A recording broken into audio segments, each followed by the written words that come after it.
नमस्कार, मी नताशा चव्हाण. मराठा न्यूजच्या बातमीपत्रात आपल्या सर्वांचे स्वागत. ताज्या बातम्यांसाठी मराठा न्यूजला सबस्क्राईब करा आणि बेल आयकॉन प्रेस करा. सोलापुरातील 50 पैकी 14 स्मशानभूमी अद्ययावत केलेल्या आहेत.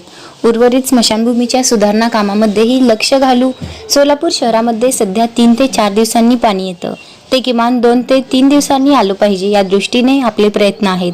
पालिका प्रशासन सध्या काही कारणा सांगत असल्या तरी निवृत्त अधिकाऱ्यांचे मार्गदर्शन घेऊन यातून मार्ग काढण्याबाबत आपला प्राधान्यक्रम असेल. सोलापूर शहरातील धूळमुक्तीसाठी आपले प्रयत्न असून नवीन मशिनरी घेऊ. सिद्धेश्वर तलावातील मासे ऑक्सिजन अभावी मृत्यू पावले त्याबाबत लक्षात घेऊ. डीपीडीसी फंडातून 1.5 कोटी रुपये मिळून यातून फाउंटन मशीन आणि इतर साहित्य खरेदी करण्याकडे लक्ष आहे. सोलापूर शहरातील बिटूचा प्रश्न मार्गी लागत आहे. त्याचबरोबर आता गुंठेवारी प्रश्न सोडवण्यासाठी आपले प्रयत्न सुरू आहेत, असेही महापौरांनी सांगितले आहे. किरण बनसोडे साहेब, कुलकर्णी काका, ज्येष्ठ पत्रकार कुलकर्णी साहेब, तसेच प्रशांत जोशी सर, सर्व पत्रकार आज यांचं मनापासून या ठिकाणी धन्यवाद देतो की आज मला महापौर होऊन 25 दिवस झाले आणि 25 दिवसातच तुम्ही या ठिकाणी माझा मान सन्मानाचा या ठिकाणी कार्यक्रम ठेवलात. प्रथम या ठिकाणी सर्वप्रथम तुम्हाला या ठिकाणी मी धन्यवाद देतो. आणि समाजाचे जे काही आपल्या सोलापूर शहराचे जे काही प्रश्न आहेत त्या ठिकाणी अनेक प्रश्न या ठिकाणी प्रलंबित आहेत. त्या प्रश्नाला वाचा फोडण्याचं काम हे पत्रकार असेल, अनेक आमचे लोकप्रतिनिधी असेल या ठिकाणी आम्ही करत असतो. आणि निश्चित माझ्यावर खूप मोठी शहराची जबाबदारी आहे. ती माझं प्रामाणिकपणे मी या ठिकाणी जे काय आपल्या शहरासाठी आपण करू शकतो ते मी प्रामाणिकपणे या ठिकाणी मी प्रयत्न करणार आहे. आणि आपल्याला माहिती आहे अनेक प्रश्न असतील या ठिकाणी, उद्यानाचे विषय आहेत. आपल्या अनेक सोलापूर शहरामध्ये जे उद्यान आहेत, उद्याने ओस पडलेले आहेत, त्या उद्यानाचा विषय आहे. परत तसेच आपले जे स्मशानभूमी आहेत, स्मशानभूमी देखील या ठिकाणी जवळपास आपल्याला 60 50 स्मशानभूमी आहेत या ठिकाणी. त्या अगेन्स्ट आपल्याला फक्त स्मार्ट सिटीच्या माध्यमातून 14 स्मशानभूमीचं या ठिकाणी सुशोभीकरण करण्यात आलं.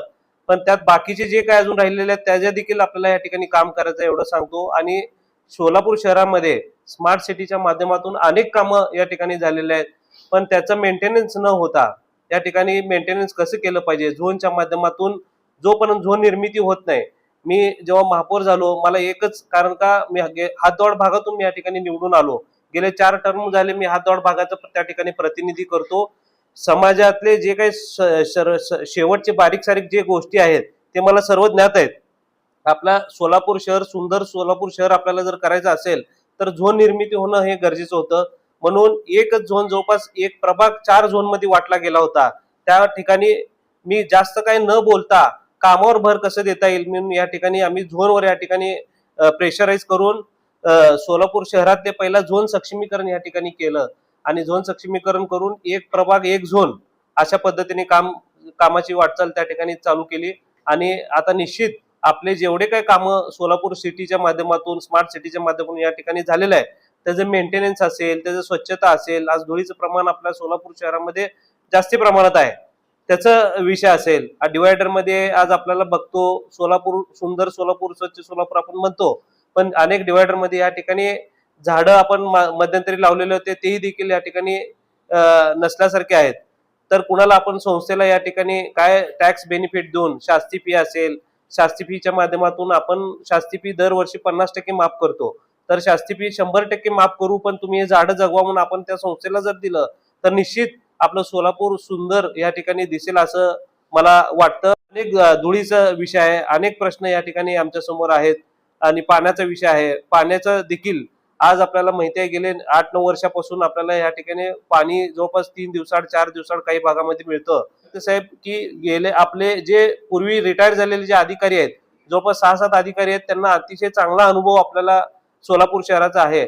आपल्याला तर लोकांचा अजून जरा रोष त्या ठिकाणी येईल असं ते म्हणत होते, पण निदान 3 दिवसाआड तर पाणी या ठिकाणी सोलापूर शहराला केलं पाहिजे. 3 दिवसाआड किंवा 2 दिवसाआड अशी आमची मागणी होती. बरेच म्हणले, ते ऐकून घेतले.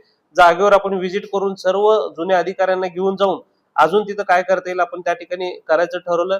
स्मार्ट सिटीच्या माध्यमातून अनेक या ठिकाणी कामं झाले. स्टेडियमचं या ठिकाणी आपले कामं झाले, ठिकाणी वाटले जाणार नाही. आज आपण बघतो अनेक लोक आमच्या हातवाड भागातले 4 वाजता 4:30 वाजता महापालिकेमध्ये येतात की एकच प्लॉट 4-4 जणांना विकलेले असते आणि आमचं सारखं विनवणी करतात की दादा आमचं टॅक्सला नाव लावा. पण पूर्वी मालकांनी काय केलेलं असतं, त्या ठिकाणी एक पत्र देऊन ह्यांचं टॅक्सला नाव लावू नका असं त्या ठिकाणी एक पत्र दिलेलं असतं. तर मार्ग निघणं हे अपेक्षित आहे.